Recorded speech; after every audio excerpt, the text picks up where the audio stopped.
যতদূর চোখ যায় পাকা ধানের বিস্তৃত মাঠ। তীব্র দাবদাহ উপেক্ষা করে মাঠের কাঙ্ক্ষিত ফসল ঘরে তোলায় দল বেঁধে ধান কাটার এই উৎসব নওগাঁর 12 মাসি বিলে। ধান কাটা আর মাড়াইয়ের উচ্ছ্বাস কিছুটা মলিন হয়েছে বৈরী আবহাওয়ায়। কৃষি উপকরণের বাড়তি দর, তার মধ্যে তীব্র খরায় জমিতে সেচ দিতে না পারায় মাঠেই পুড়েছে ধান। আর যাও বা অবশিষ্ট ছিল তা কেটে হাটে তোলার পর ন্যায্য দর না পাওয়ার অভিযোগ চাষিদের। গত বছর ধান হয়েছিল 30 মণ 28 মণ করে, বুঝলেন, আর এবার হয়েছে মাত্র 22 মণ করে ধান। ফলন কম, দামেও কম। সর্বোচ্চ থাল হবে 14 থেকে 1500 টাকা মণ। তাহলে কৃষকের কিছু 2 টাকার মুখ দেখা পারবে। যে হিসাবে খরচ হচ্ছে আমার, সেই হিসাবে আমরা ধানের দাম পাচ্ছি না। লাভ করতেছে আপনার ব্যবসায়ী মহল, উপর মহলের।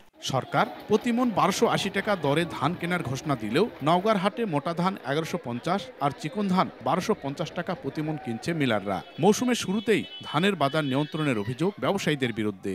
বিকাশে কম খরচে ক্যাশ আউটের লিমিট বেড়ে 50,000, প্রিয় এজেন্টও 2টা। জিরা ধান যেটা 1250 থেকে 60 টাকা, আর সুবর্ণলতা ধান 1120, 30, 50 টাকা। ধানের মান আর্দ্রতা মোটামুটি 15-16%। ধান একটু শুকনা, কিন্তু ফলনের দিক থেকে একটু কম। ধানের যেটা দাম দেওয়া হচ্ছে সেটা চাউলের দামের সাথে সঙ্গতি রেখেই, সম্পর্ক রেখেই ধানের দাম। আগামী 7 মে থেকে সরকারি গুদামে কৃষকের কাছ থেকে ধান কিনবে খাদ্য বিভাগ। চলতি মৌসুমে জেলায় 1,92,000 হেক্টর জমি থেকে 12.5 লাখ মেট্রিক টন ধান পাওয়ার লক্ষ্যমাত্রা ধরা হয়েছে।